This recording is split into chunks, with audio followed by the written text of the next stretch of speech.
Entertaining, informative, and educational.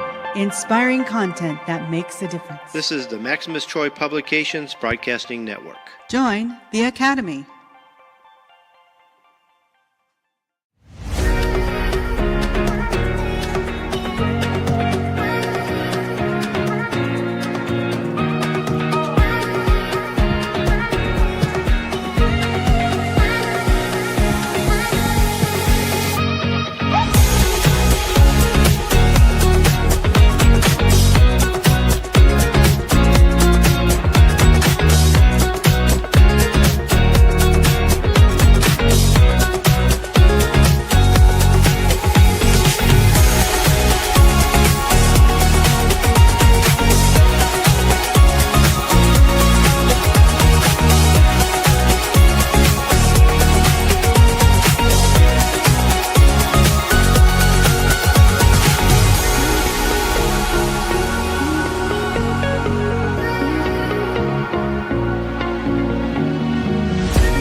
This show is brought to you by the Breeders' Academy, where we will help you to increase your knowledge of breeding, advance your skills as a breeder, and help you to improve the quality and performance of your fowl.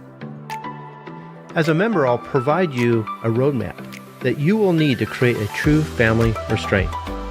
Starting with a cock from one breeder and a hen from another breeder, no problem. We can help you to turn your flock of hybrid crosses or mongrels into a pure family restraint, and show you how to continually improve that strain each generation. We'll start by showing you how to select your seed fowl and how to turn that seed fowl into a high-quality foundation strain. Our proven breeding programs and specialty courses are designed to take you step by step through the breeding process. And best of all, I'll be there to help you every step of the way. We urge you to check it out. You have nothing to lose, and you can cancel at any time. You also have a 30-day money-back guarantee. Simply go to www.breedersacademy.com to sign up. The Breeders' Academy will not only change the way you think about breeding, but improve the way you breed your fowl. Okay, welcome to another episode of Bred to Perfection. I'm Kenny Troiano, founder of the Breeders' Academy, and I'm here with my wife Nancy and my co-host Frank Bradley. You guys staying cool? Yeah, right. How was the holiday weekend, guys? It was actually pretty good. We went up to Knoxbury Farm to celebrate 4th of July. Didn't stick around long enough for the fireworks, but we watched fireworks all the way home, off the highway. They were everywhere. They actually had fireworks out there this year? Oh, yeah. Well, not where I live. Not here. I live kind of in the country. But in the Orange County area, right off the road, all over. Okay. Let me explain. Yeah. All right. Yes. We live in the backwoods. As Frank would say, no, you're not. You're in town. But in San Diego County, we're not allowed to set off fireworks on our own. But there are different corporations around San Diego County that will put on a fireworks show. So you've got the ones at the beach, you've got the ones out here in Ramona and in El Cajon, all around. So we do get to see the fireworks out here. We just can't fire them off in front of our house. But they can in Orange County. But they Here, can in Orange County, yeah. here you can fire them off anywhere you want to. There was people in the plaza parking lots just shooting off fireworks one after the other. We did here at the house some, and then we went down to an old abandoned mall shopping center and shot. Sorry about that, Frank. That's all right. Let me adjust something. Can I talk, Kenny? Yeah. Okay. So what Kenny was talking about is we didn't stay for the fireworks at Knott's Berry Farm. It's a amusement park that we have out here in Southern California. But partly the way home, we were seeing the fireworks going off from people's yards because up in Orange County, they're allowed to set off fireworks. And then by the time we got down into San Diego County, the organizations that were having fireworks shows were setting theirs off. So it was pretty cool. Even though, we missed the fireworks at the park, we got to see them almost all the way home. It was great. Yeah, they're always worried about fires, which we've had a lot of lately. Yes. A lot of fires lately. In fact, there's one, I think it's still going. It's not far from my parents' house because they live out in the country too, even more country than where I live. Well, I saw, I think it was a post out in California where that big warehouse blew up with all the fireworks in it. Did you see that? No. Oh my gosh, it looked like a nuclear bomb and went off. Really? I mean, it just engulfed. It actually looked like a part of war or something, a nuclear bomb going off. Oh, wow. It was bad. I haven't had time to watch news or anything. Matter of fact, I hardly even watch YouTube lately. I've been so busy and everything.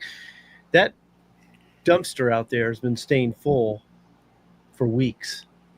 I just filled it up again. We're getting rid of so much stuff. It's not even funny. Kenny, you're making it sound like we just have a junky house. And I know. That's what I don't get. I never thought our house looked all full of junk or anything, but I'm finding room for that, inside that dumpster for things. We're cleaning up quite a bit. You want to hear something funny? I call it the cat and the muscle cramp. Okay, so I'm sitting at my desk, and my cat's like bugging me, meowing and putting her paws on my lap, and I keep telling her, "Go away, go away, Hermione. I'm trying to work." And so I finally said, "Okay, I'll go pick her up."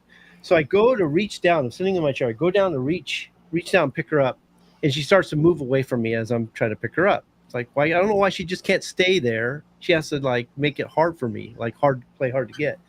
So I go to grab her, and she grabs her claws onto the carpet, and now I can't pick her up.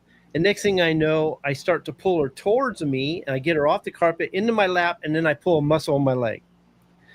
And so this cat's climbing all over me. I'm fighting a muscle cramp in my leg, and I'm basically trying to not hurt her, but get her off of me.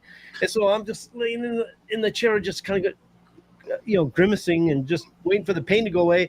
And I just kind of look over, and she's hanging on to the side of the chair like this, and her eyes are looking at me, and her pupils were huge, with this fear. So I'm trying to fight this thing in my leg. I'm trying to get her off there, get her off the side of the chair because she's hooked on there. It was a mess.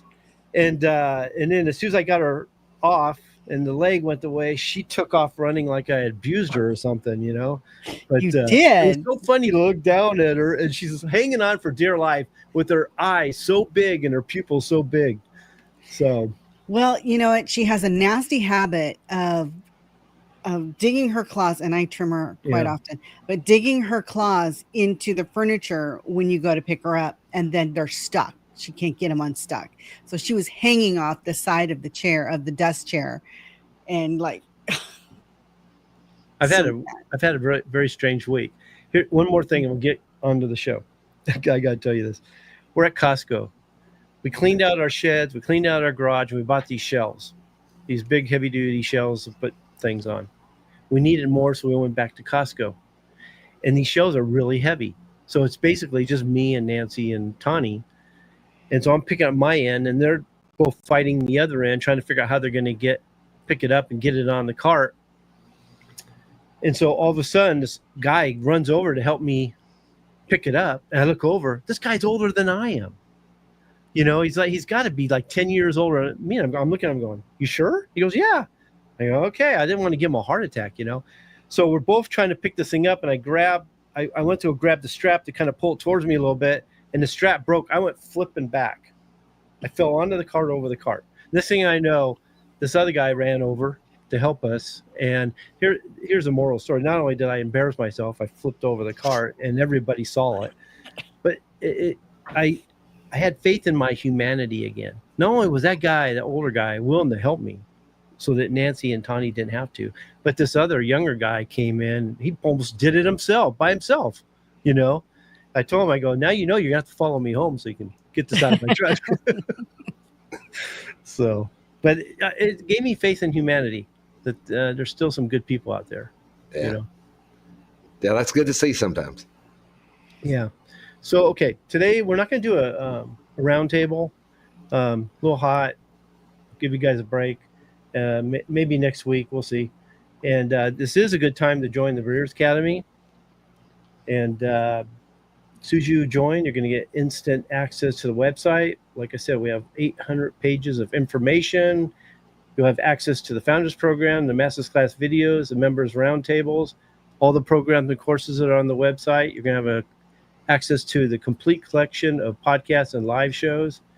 We have daily articles. You're going to get great advice from Brian Reeder, Peter Brown, Dr. Gallardo, and we do coaching calls as well. The only thing I'd say, because we have gotten a lot of members lately, so I want to welcome you. I'm glad you joined, but start with the Start Here pages. We have that's a good way to get going, get started on the right foot. We do have a beginner's level, intermediate level, and 2 advanced levels. For those of you that want to join the Breeders' Academy, just go to www.breedersacademy.com to register. Frank, this is going to be a really fun topic. I'm going to see if I can get some participation from the audience too. It's all about selection, the critical role that selection has in the breeding process, and all the different mechanisms that we use to select our brood fowl. So, but it's important to the improvement of our strains, the creation, improvement, and maintenance of our strains. True, but what this reminds me of, this topic, Kenny, is basically I go back and I hear these people saying they think there's a difference between pretty chickens. Okay, there's like, oh, you're just breeding pretty chickens.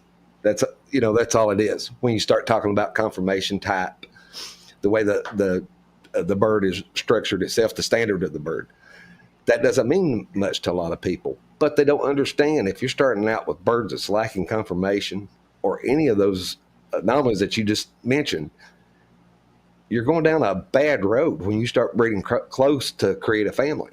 And that's what they don't understand. That's the reason you want to start out with the pretty birds that's got the inner traits and the outer qualities that makes them the standouts. But, people think they can take less of a bird because it's got a few good characteristics to it and create a family out of that. But in reality, we know that's not possible. Sooner or later, they're going to hit a brick wall with that type thinking. I think it's cop-out. I think it's because they don't have that. They don't have a bird with complete package. They don't have birds that look good. They don't think they can do it. And so they don't think anybody else can or anybody else should. And so to me, it's an excuse for the poor looking fowl, if you ask me. I do think they believe that certain things matter more than others, but we know that if you're not selecting for the complete package, tandem mating, it just doesn't work when you're selecting one trait at a time, because you're losing or destroying some traits.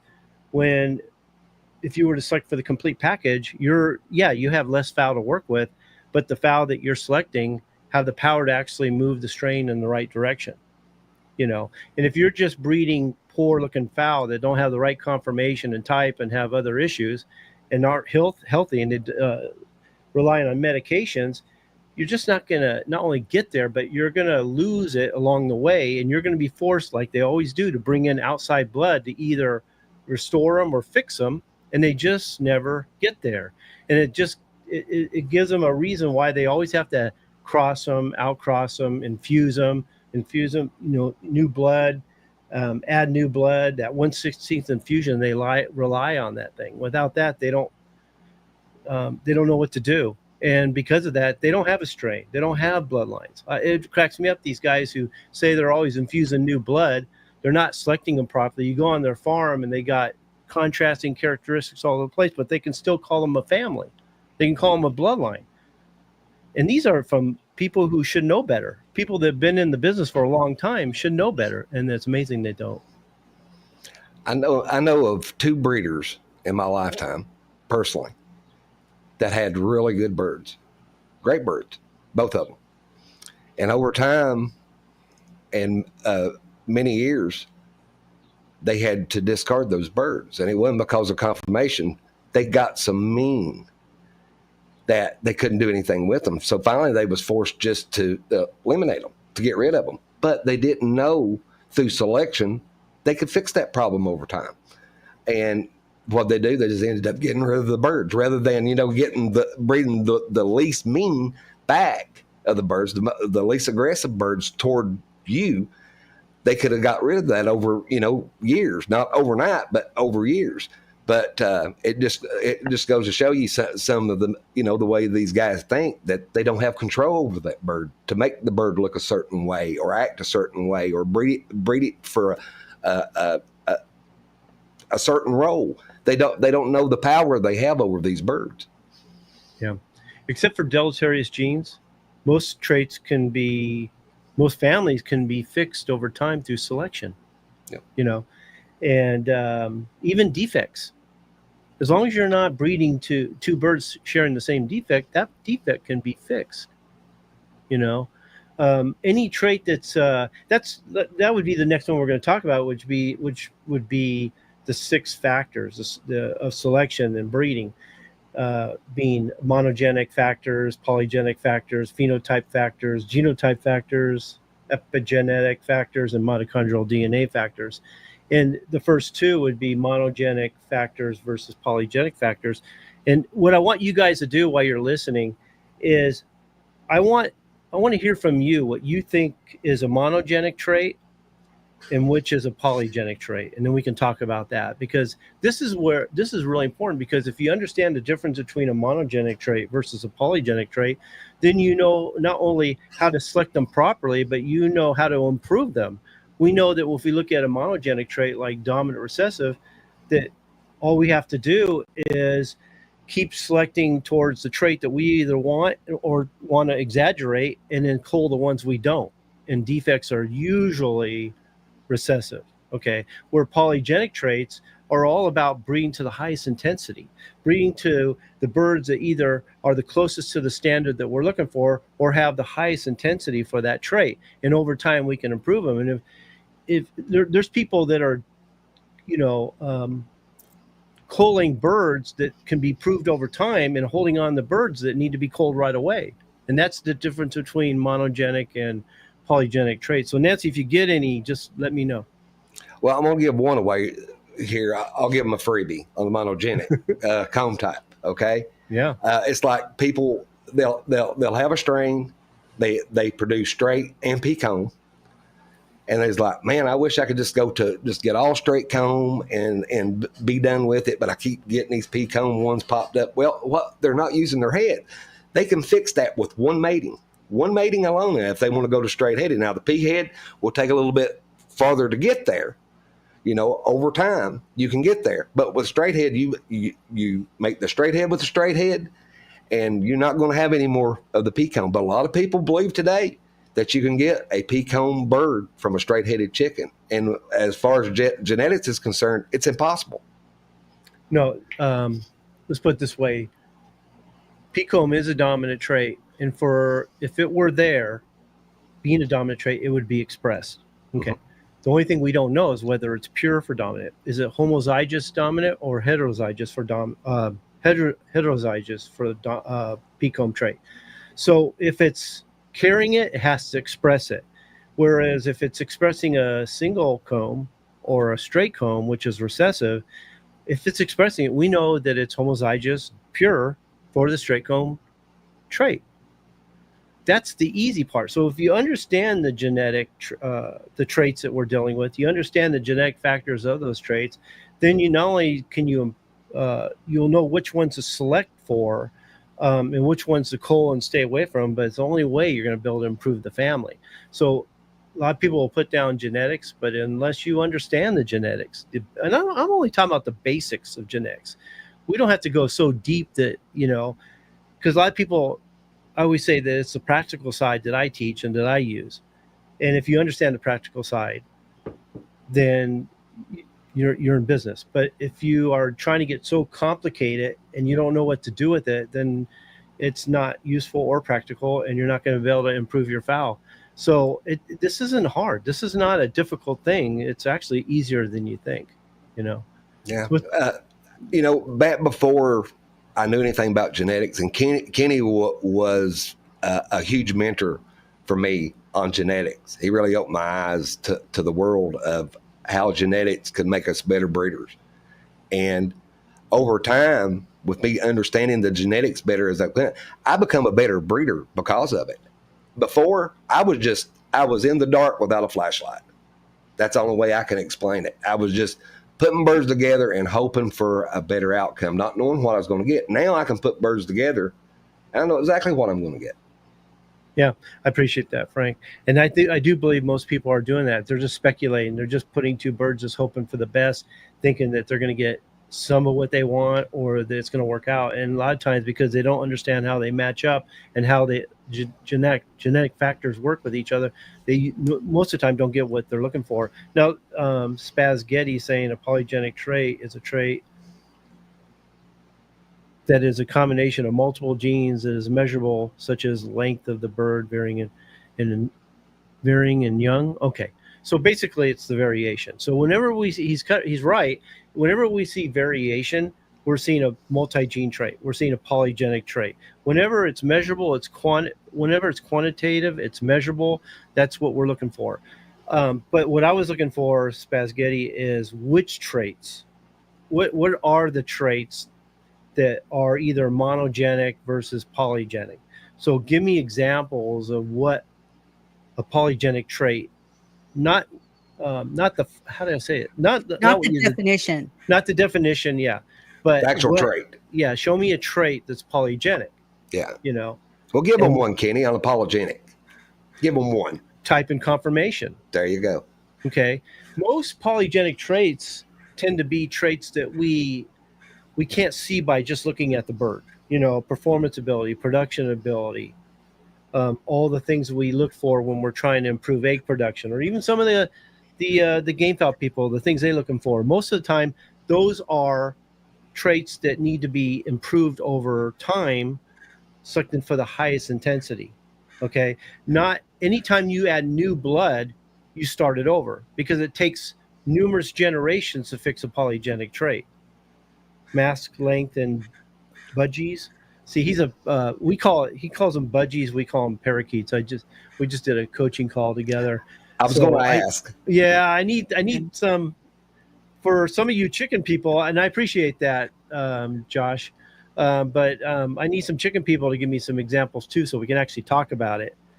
Earlobes, polygenic, yeah, but they're also dominant recessive, but they have a for white quantitative expression too. So, but whether they're showing the red lobe versus the white lobe will show that they're monogenic, but the variation of intensity of that white lobe also shows that it's polygenic. So that's the time when they're both.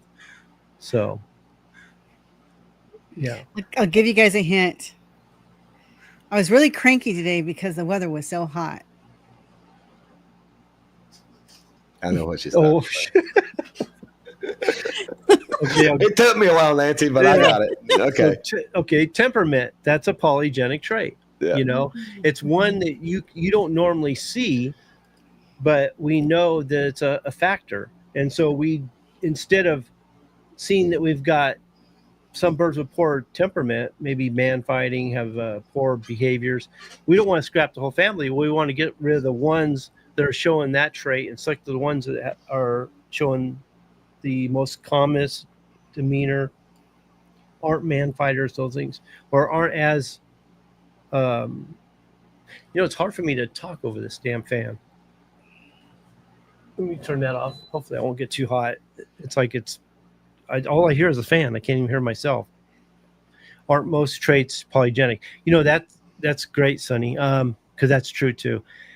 A lot of people put most of their attention on dominant, what's recessive, but or even what's sex linked. And the truth is that not as many traits as you think that we have to deal with are dominant, recessive, or even sex linked. Most of the traits we deal with, the major function of the bird, we call it the form and function trait. So you can see how many different traits that can actually cover, which would be polygenic. So I would say even us, you know, it's not just our chickens, it's us. Most of the traits we deal with are multi-gene, polygenic, quantitative traits. So Joshua is asking, so earlobes can be both? yeah. Is temperament and adaptability? Did you hear her, Frank? I didn't hear her either. She cut out. You can hear me? She's like going, oh. Yeah, it's like she's underwater here. Yeah, that's what it sounded like to me. Yeah. Yeah. Are you close to the mic? I'm close to the mic. Okay. That sounds good now. Testing. Okay. So Joshua is saying, so lobes can be both, right? Well, okay, look at it this way. Let me finish this sentence. Temperament and Nope, I'm not hearing you, Nancy. It's cutting out. Yeah, I don't know what's going on with her mic. It's like it's a connection problem. She usually does that when she's far away from the mic. It's breaking up on my end. For once, it's How not about me. now? Testing. 1, 2, 3. Testing. Good. Well, for now, let's try that. Okay, so we've got earlobes can be both. Can I explain why? Question. Hold on. Is temperament and adaptability polygenic? Yes. Okay, earlobes. Red earlobe is recessive. White earlobes are dominant. When you see variation within them, you're seeing that we're dealing with a polygenic factor. So, if you want the white earlobe, you select for it, and you select for the highest intensity for white because we see different variations of white. If you want the red, you got to totally get rid of the white. Okay, so that's something that I absolutely despise in game fowl. I get some with it, but it's like this. Yes, in game fowl, it is a defect, considered a defect with the white earlobes. But here's the thing. If I have this cock and he's got everything that I want, in my area, I'm going to dub him anyway. So really, I don't see it. It's not there. But it's back. You're promoting it in that bird itself. I understand it. But it's hard to get rid of on the game fowl side. I think Kenny can attest to that. It's because if you've got a bird, he's got everything, and he's perfect all except for those white earlobes, it still makes it tempting to breed. Yeah. Is anybody guessing, Nancy? No. And I gave a hint. Because nobody got it. Okay, Kenny. Polygenic trait. Now, they should have got this one because we talk about this a lot on the show. Quite a bit. Okay. The tail position. Squirrel tail. Yeah. I know the members know that one. Well, it's polygenic, but it's also a trait. We talk about that a lot. Mm-hmm. It's like if you look at like an American game who holds their tail a little bit higher, and you look at the asil that lays his tail down, those are two different breeds. Those are two separate traits. When we breed them together, we don't get something like, let's say we're dealing with a bird with squirrel tail and we breed to even an asil. We're not going to get something in the middle. We're just going to get we're going to get both traits. We're going to see offspring that carry both traits. So that would be the case where we want to select the ones that are the closest to being proper as we can. So that, but okay, you guys you're going to take the fun out of this by not guessing. I can see that right now. So nobody wants to be wrong. Oh, wait. We got one more comment before you give it up here. Okay.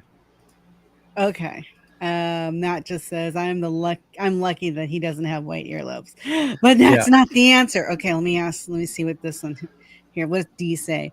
Would lacing be both since it's made up of dominant genes, but they're different intensities between the birds?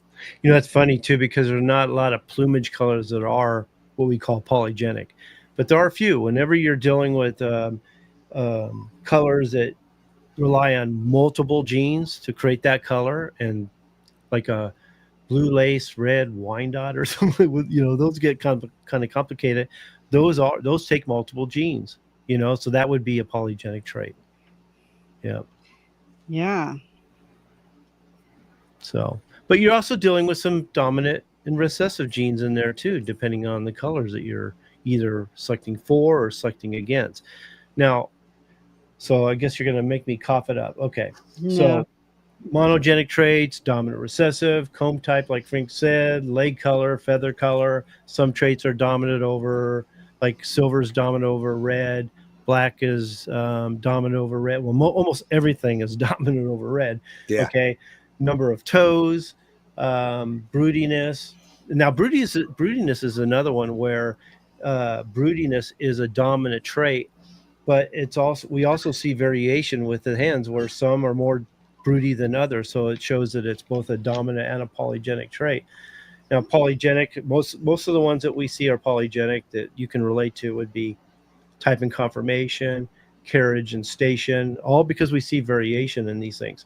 Size and weight, performance, production, behavioral, temperament, disease resistance, again, broodiness. Okay, so those are, and again, understanding which ones are which will help you decide which ones need to be culled right away and which ones can be improved through selection over time by selecting either to the ones that are the closest to the standard or the ones that are the highest intensity, depending on how fast you need to get there. Understanding that like monogenic traits, dominant recessive, are very quick. It's a matter of just keeping it, exaggerating it, or eliminating and culling it. So that kind of thing can be fixed right away, which means it's eliminating a lot more birds than you would maybe in a polygenic trait. Where polygenic, it takes time, and that's where patience comes into play, because most people, Frank, just don't have the patience to be breeders. They just want to keep putting birds together, see what they get, and they're not willing to go do what it takes to actually create a family. That was always my problem. That I didn't have the patience. I was younger. I just didn't. I wanted instant results, so I tried every way to get them the easiest way I knew possible. But now that I'm a little longer in the tooth, I realize there's no shortcuts to success. You have to do it and do it right, or you're never going to make it. Yeah, this is interesting, Sean. Height. Okay, height is a polygenic trait because we see variation there. Eye color is basically a dominant recessive trait, but we do see various shades of color within the eye, which would say that it's polygenic. Skin color is a dominant recessive trait. So, okay. Crest shape is also polygenic? Crest shape, does she mean by how much feathering in the head that's being expressed? Is that what she's talking about? Yeah, I didn't get that one. On the crest shape. I know it's a dominant trait. Well, I mean, if you're seeing variation, you're seeing some birds with a bigger crest than others, then yeah, it would probably be a polygenic trait. Yeah. Yeah. So. Okay, this one goes along the lines of what we're talking about right now. Anybody ever seen a hen that will kill her babies when she is done raising them? And that's a polygenic trait. Yeah, but here's the thing. Here's the thing on that, though. Here's the thing. A lot of people see this as a fault, and that's the reason I tell people, don't keep your chicks locked up with a hen for too long, because she will kill them. Because when she is done with them and wants to wean them, they better get away from her, or she will create bodily harm on them, and a lot of times end up costing them their lives. If you go in there, you go feeding your birds, and you notice the chicks or young birds are up in the corner or hiding underneath something or staying away from the hen, that's the time to get her out of there, because she's starting to pick on them. All she has to do is just pick at the top of the heads every time they go to eat. And it's not that she's being mean. It doesn't mean you need to cull her. Like Frank said, it's just her natural instinct to want to get away from them, to get them on their own. And sometimes it starts small. Like if she was running around, she would get a little further away from them all the time. Mm-hmm. Okay. And then they would come to her, and then she'd be okay. And then next day she'd get a little further away, to the point when the hen goes in one direction, the chicks are off doing their own thing, and all of a sudden they don't even know each other anymore, and that's the way it should be. We see this with our own kids, where they reach teenagers and we start butting heads with our own kids. That's the natural order of nature, I guess you could say, where they're trying to get their independence and they're trying to get on their own. And we're kind of getting to where we're at the point where we want them to get their independence, and we're starting butting heads because we're starting to think differently. Well, same thing with our chickens. Now here's the polygenic in that, where you can select for it. Yeah. So if she is starting to pick on her chicks and they're only like 3 weeks old, not exactly ready to be on their own in some cases, that's a problem.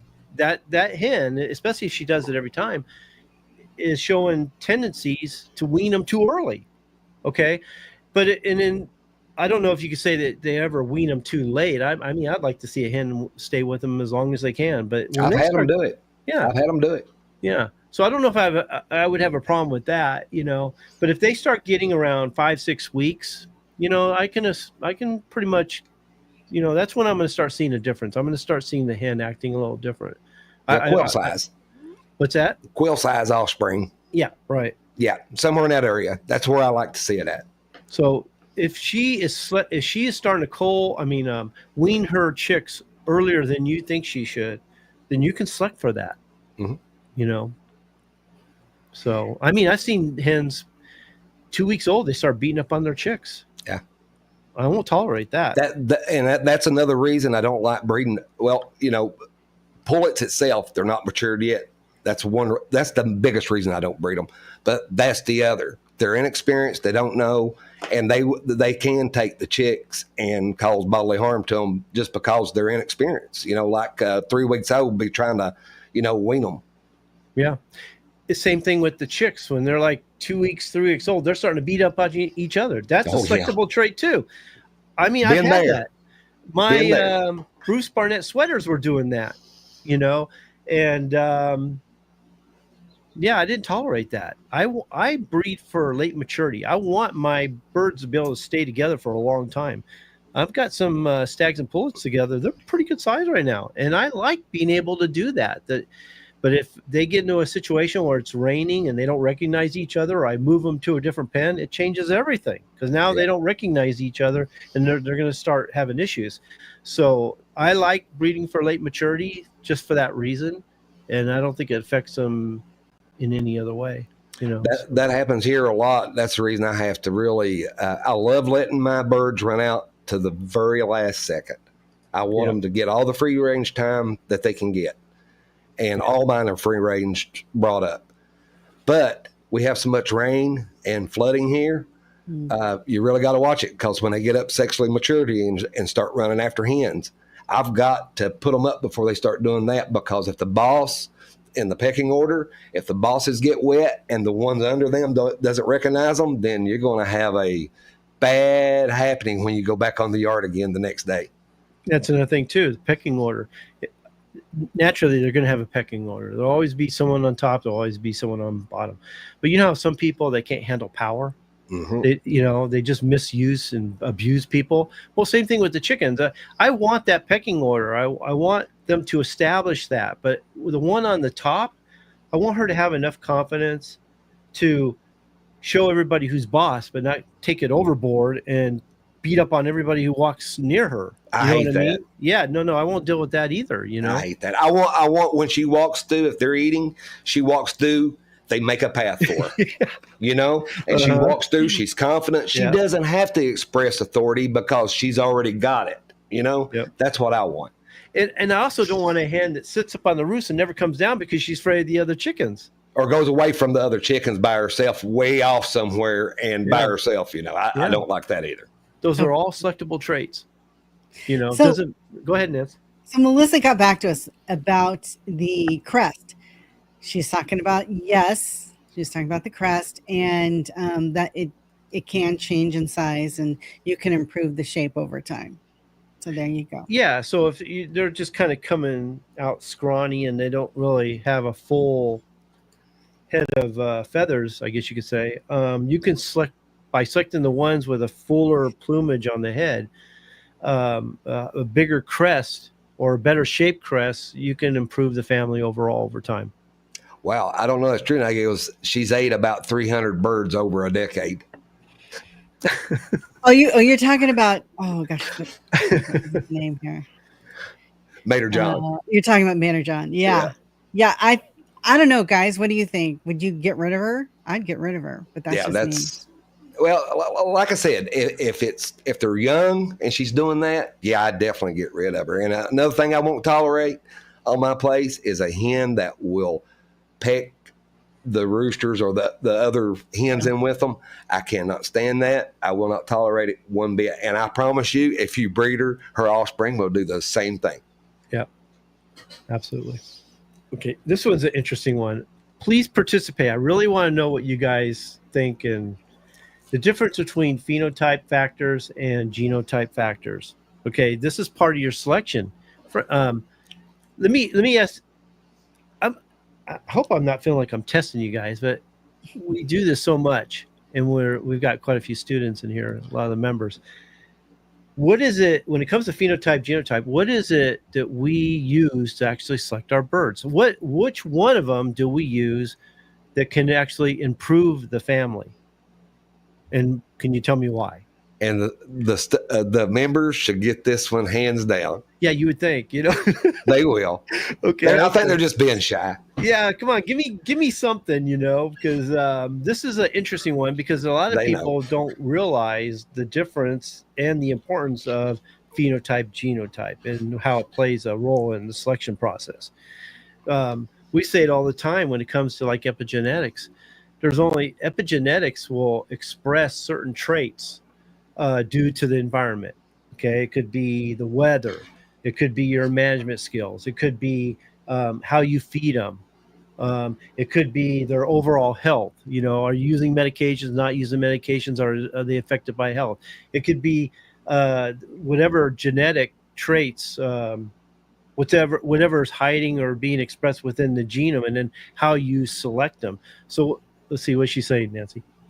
Phenotype is what you see, the expression. Genotype is the gene that makes up the traits. It's true. Okay, so yeah, that's very true. Okay, that's not what I was looking for. Phenotype is what you can see. Genotype is what you can see and what's hiding within the genome. Okay, so what's he saying? Kenny's wanting the part of the birds that is responsible for this. I want a certain answer. I'm looking for a certain answer. Okay. Huh? Nope, Nancy, you're making. I don't know why you're doing that. I think she's away from her microphone.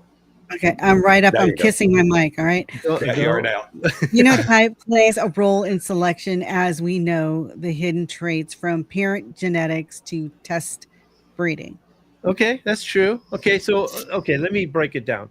So phenotype is the traits that we can see. Genotype is the traits we can see, the traits that are seen and unseen. So if we can select, if we have a group of birds and we're selecting them for what they're showing us, if we're looking for traits that they're expressing, we say, yeah, we like that trait. No, we don't like this trait. We select for this one, you exaggerate it. No, we're going to get rid of this bird and cull it. So it's the phenotype that we use to, as far as selection is concerned, to improve, maintain, or create our families. It's the only way. It's the only thing we have to actually control what direction they go. Where the phenotype is the seen and unseen, but with the way I look at genotype, it's the variation that pops up that you weren't expecting a lot of times, or the variation that pops up from time to time, which becomes a phenotype. It becomes all of a sudden a phenotype trait that we can select for. So if a trait is expressed that wasn't expressed before, a lot of people want to call them throwbacks. Typically, they're just a recessive or something hidden within the genome that we didn't see before.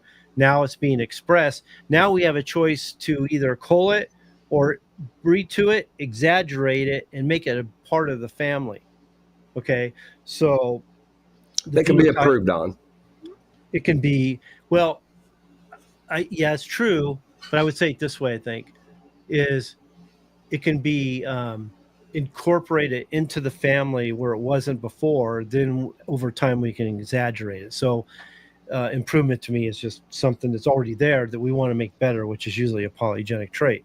So a lot of people, they freak out when they see things that weren't expressed before. Well, that's just the genotype. That's showing us things that weren't there before that we can either use or select against. So phenotype would be the conformation, the type, the carriage, the station, the color, growth rate, egg production. And then the genotype is, like I said, anything that's seen and unseen that expresses itself as a latent trigger sometimes, or maybe even just a variation, Yeah, because if we couldn't do this, we'd get them so far and we couldn't make them any better. This is the reason we can go on and improve the strain over time, make them better. It's the phenotype and the genotype that makes epigenetics usable and practical, or we can use it in our favor. Because if you don't understand that it's the traits that are being expressed, okay, I'm trying to say this in a certain way. So if we look at epigenetics, I was trying to say this earlier, I think I got sidetracked. So if we look at epigenetics, and because of their environment, or what we call the three-legged stool, which is environment, management, nutrition, health, genetics, and selection, if we look at those factors and we get a group of birds, and we can only start by what we can see, which is the phenotype. So we look at the birds we get. I get some birds from Frank, and all I can react to is what they're expressing. So I breed them together. I look at the offspring, and what do you know? One of the offspring's expressing something that's a little different than what the parents are. So then I make a decision. That's the genotype in action. I use the phenotype to do my job, my selection, do the selection process. It's the genotype that shows me ways to improve them or ways to hold on to them the way they were. And over time, I can actually shape the family into something different. I don't want to say I can mold and, how do I usually say that? Mold and sculpt and mold them the way I want, but I can react to what they're expressing and then take advantage of it. And over time, they will look different from what, let's say, Frank had them, but it will depend on me and how I select them, whether they'll be good or bad. Does that make sense? And that could be a trait that was never expressed on my yard in, say, 20 or 30 years. Yeah. I mean, Tony and I had the same birds. We got the same trio. We produced offspring. He got some of the offspring. I got some of the offspring. And for a while, he was here. For quite a while, he was here. And we were both going pretty good. Even though he was here, his birds were starting to look a little different than mine, just because his selection process was different than mine. And then when he moved to, I think it's South Carolina, every time I'd call him, he'd go, "Hey, you seen this in your bird? You seen that in your in your birds?" I go, "No." So he was, because of where he moved, he was starting to see different things in his birds that I wasn't seeing here. Well, I think too, his selection, I think seeing Tony's birds and seeing your birds, I think Tony selects more back toward the old English than he does the modern game. I'm just saying what I see with my own eyes. I think his selection, his eye goes toward, that type of that type bird rather than the American game. I think that was the biggest difference, was his selection, pretty much. Yeah, and that's what changed him the most. But what I was talking about was, like, he would go, "Do you see duck toe in your birds?" And I'd say no. And I do. I haven't seen it in a long time, but there was a time when I did, but I would just call him out. I didn't have that problem anymore. But he still, every time I call him, he'd still have that years later. Mm-hmm. Are you seeing this? Are you seeing this behavior in the birds? Are you seeing like the roosters? He said was really aggressive over his hens. I mean, over the top aggressive when you first put them together. And I wasn't seeing that either. So every time I turn around. Too. Yeah, so he was starting to see changes in his birds after he moved. A few years after he moved, he was starting to, I'm seeing things I didn't see before. Are you seeing this too? And I go, no. But we should do a show on epigenetics again, because I still get questions on that. Does he still have those birds, Kenny? You know what? I haven't talked to him in... I would love to see them now and see what they look like. And compare them to yours. Yeah. I haven't talked to Tony maybe in a year or so. It's been a while. I think when I was out there last time, you had spoke with him. Yeah, we were recording. I still have the recordings, and I may do something with them, but we were having a lot of internet issues, so we just continued that because we were getting together like once a week and putting together episodes, and it's like we were doing good, and all of a sudden, like Nancy's having problems today. That's what he was having. So I was like, oh, this ain't working at all, So I'll have to go through that material and see what I can use. But we kind of discontinued the recordings because we just couldn't get us internet right. I think it was around August that you guys was doing those last year. Yeah. It's been about a year. So epigenetics is a big part of your selection process. Hey. What? Hold on. We weren't done. Phenotype are shaped by the interplay of genotype and environment influences like diet, climate, and lifestyle, like health. Okay. Well, sort of. That has a lot to do with epigenetics right there. Okay. Phenotype. Okay. Let me see. I want to break that down. So phenotype is just what's being expressed. Okay. Genotype kicks into play when the environment expresses some traits that weren't expressed before. They become the part of the phenotype and part of your selection process.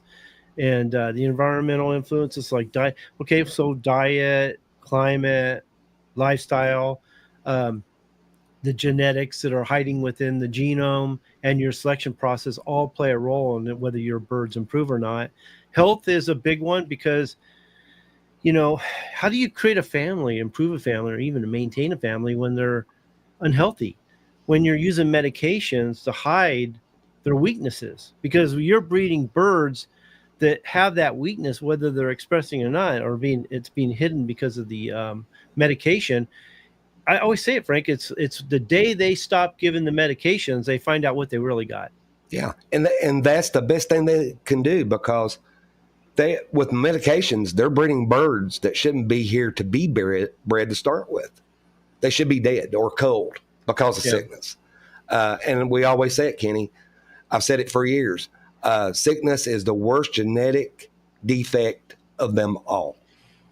You got to have health. If you don't have health, you can't do anything. Yeah. What was I going to say? Well, I give them is it the right word? Giving them a fig leaf, give them a little bit to work with. Yeah. Is it because we're let me go here first. 100 years ago, we didn't have antibiotics. Okay. It might have been a little bit more than 100 years, but let's say 120 years ago, we didn't have antibiotics. So people couldn't give their birds medications to get their birds well. Some of them would have some natural things that they could do here and there, but a lot of that's what's available in the wild too. Okay. So I wouldn't even count that, but most people 120, 130 years ago had to improve their birds through selection. They didn't have the medications. All of a sudden we have these medications. Everybody's on medications these days. And so I think they just use it too much. They use it as a crutch. And now they can't live without it. And they've convinced themselves because of their environment that without the medications, they wouldn't be able to keep their birds. I don't believe that. I think a lot of it has to do with biosecurity. If you're going to mix your birds with other people's birds, you're going to expose them to disease. Okay.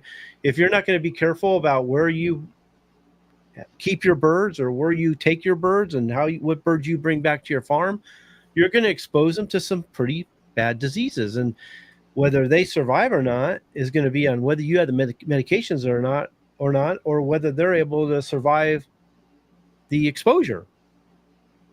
And then those are going to be the ones that you are going to be the healthiest and the strongest. And those are the ones you should be going forward with, are the ones that survive the disease without medication, disease resistance. We should all be selecting towards disease resistance and get away from the medications. I will never, ever again medicate a bird ever again. If it wants to die, carry on, go on. I'll help it. I'm not gonna, even if it's an old bird, even if it's got age on it, if it's his time to go, it's his time to go. Yeah. Well, see, I look at disease or health, disease resistance, mitochondrial DNA is all one thing. Okay. Yep. So if you can if you can get away from medications, breed for disease resistance, you're going to get healthier birds, stronger birds. Okay. If you can find the hens that don't need to rely on those medications, they're really healthy, active. They produce really healthy, active offspring that grow and develop properly without the medications. Then not only do you have a healthy strain, okay, not only do you have a strain that's resistant to disease, but now you have hens that have really good mitochondrial DNA. Man, that's a 1-2-3 punch that you can't beat. You know what I mean? So people are relying on medications and they're breeding whatever hens they have. I've seen it a million times here. People would spend so much time trying to select the right rooster and not even paying attention to the hens that they were selecting. Yeah.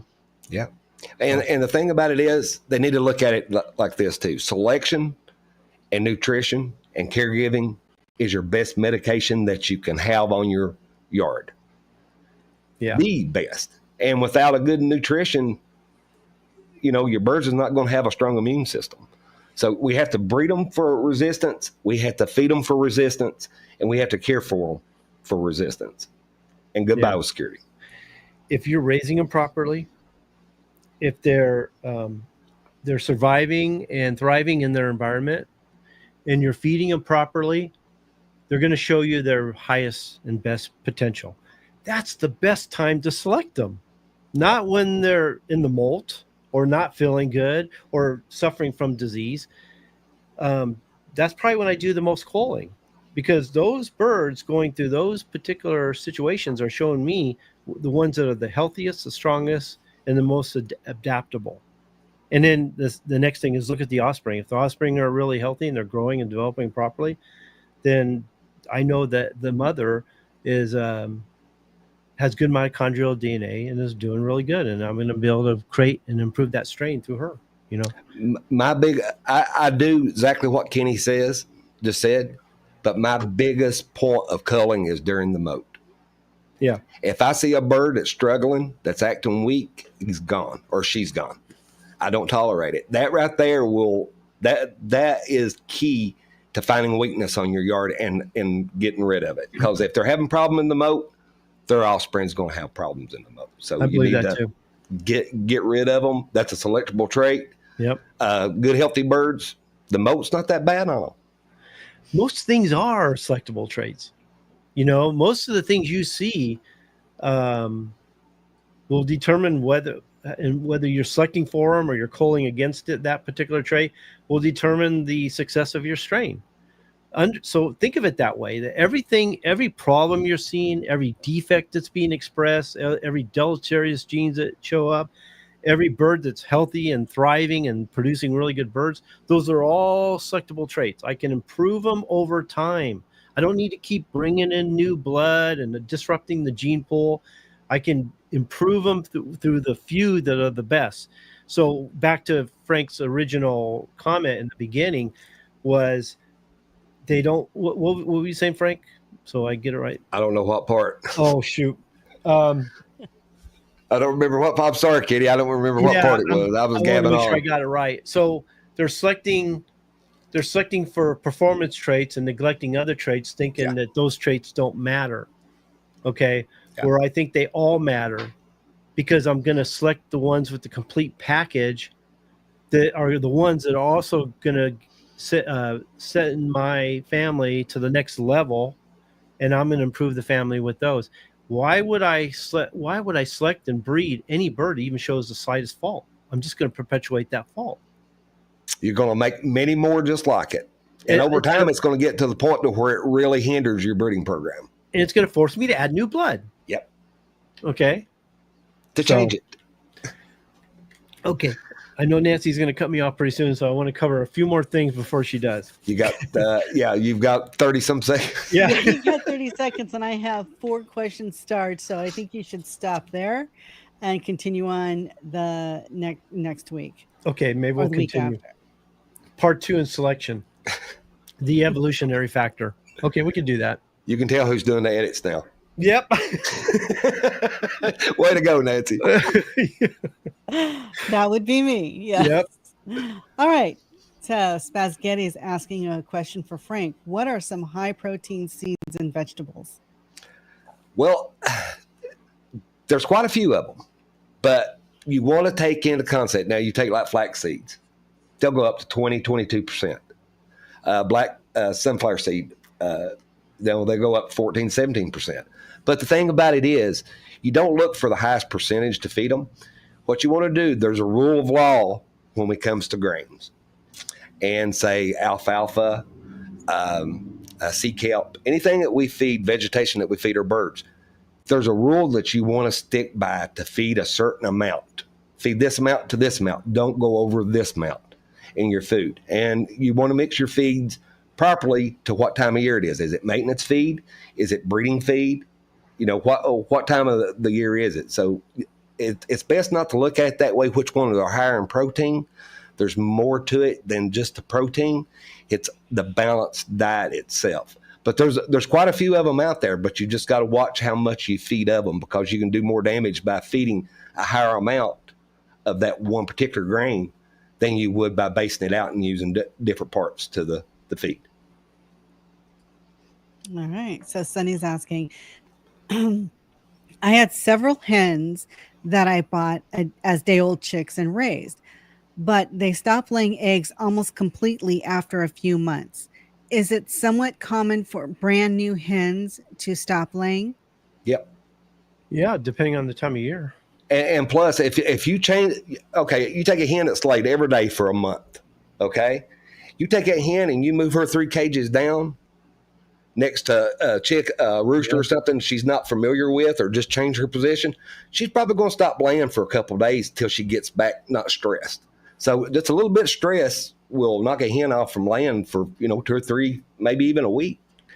The weather can do it. Mm-hmm. Anything that stresses the hen or makes her uncomfortable. She likes familiarity. Okay, where the rooster can be put anywhere and he's all happy. He loves it. Yeah, as soon as you move him, if he's scratching and doing his thing, you can tell he's loving every minute of it. Where a hen's like, oh shoot, this doesn't look like home, It's I'm like, in danger. Danger, Will Robinson. Yeah. This ain't Kansas anymore, Toto. Yeah. They don't handle it very well. And a hen stresses more than the roosters do. I will say that. Hen stresses probably 4 times more than a rooster will in environment. Yeah. All right. So Sean is asking, would phenotype be the reason a domesticated hog would morph into something that looks more like a wild boar after escaping into the wild? Yes, I've actually seen that happen. Its nose grew longer and hair changes, and some have even grown tusks. Well, what I'll say about this, it's Mother Nature. The phenotype reacting to Mother Nature. So Mother Nature is doing the selection. The natural selection is selecting the animal that best survives that particular environment. And if that particular type of animal survives best in that environment, then it would, the offspring would survive. Are you talking about? Oh, he's talking about one animal changing into another. Now, well. Probably the offspring, just the one animal wouldn't do it. Okay, he said morph. Okay, yeah. So so the family natural selection, the offspring being culled through by Mother Nature would little by little change them into something else. Yeah, because they put in a lake here back in the '60s, late '50s, early '60s, and they moved a lot of homesteaders out of that area. The government did. So they left a lot of farm animals behind, and pigs were one of them. And it went for decades, 20, 30, 40 years after that. We would see these pigs. They looked like wild boars, but they'd be white, pink, red, like the domestic pigs. But they was feral, and they had originated from those domestic pigs that were left behind. Yeah. It's amazing. Well, my friend Kirby Jackson said he sends me things all the time, and I was gonna make an article or set it up on the outline to talk about it. And let me see if I have it here.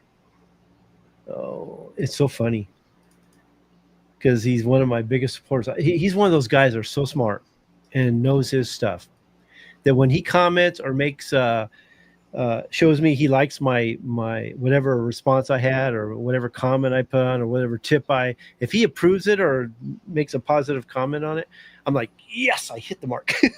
Because he's that smart. You know what I mean? He's one of the few people that I respected. When he says something, I listen. And this one was the extraordinary survival story of cows abandoned on an island in their own devices for 130 years.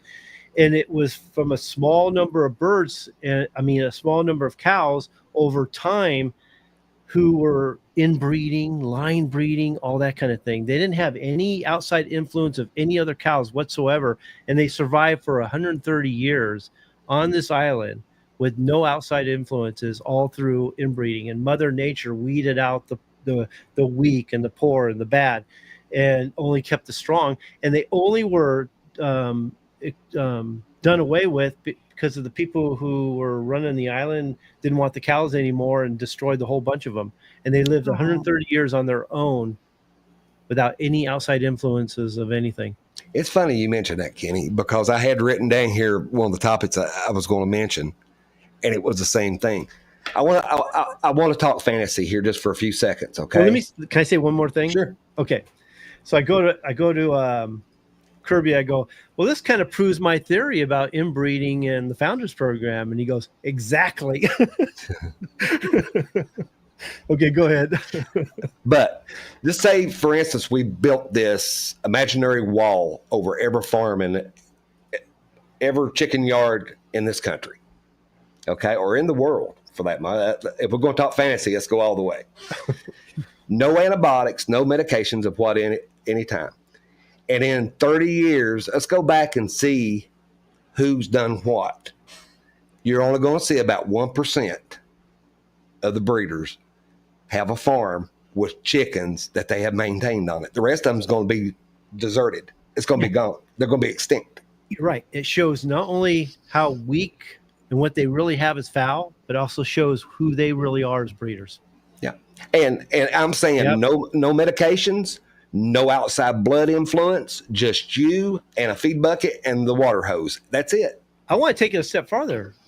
We're planning on doing a show on the what do I call it? Feeding the founding fathers' way. Yes. And that will take that even a step farther. So if you think that would separate true breeders from not true. Well, how would you say it? I don't want to say fake, but inexperienced. That's good. Yeah. Because what people think they're doing today, as far as maintaining, creating, or improving their strains, there's a big difference between real breeders and inexperienced breeders. Or people that think they're real breeders. Yeah, and it doesn't take much. If certain things were taken away from them, it would show them who they really are and what kind of fowl they actually have. A lot of people could learn from it. A lot of people could learn from that, and it wouldn't have any choice but make you a better breeder. You'd either do two things: throw your hand up or roll your sleeves up. One or the other. No in betweens. Yep.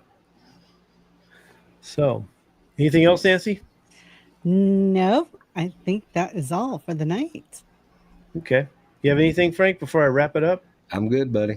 Okay. I think we can cover the rest of it next time. So let me get where I was. That was a good talk. I enjoyed that one. So for all of you in the Midwest that are dealing with floods and rain and all that good stuff, you're in our prayers. And we hope you'll be doing well this weekend, because I know there's another big storm coming in through, the Midwest area. And hopefully, Frank, you stay clear of it in your area, because you've had your wealth of rain. Anytime I see those, my heart goes out to them, because I know what it can do. I've seen the rage of Mother Nature, and it's not a pleasant sight. It's not. Hearts go out to them. Yeah. Okay, so thank you guys for joining me. Thank you for your comments and your questions. Like I say, you guys really make the show. I was looking for a little more participation, you guys, but maybe next time. So we'll see you guys later. Take care. Bye.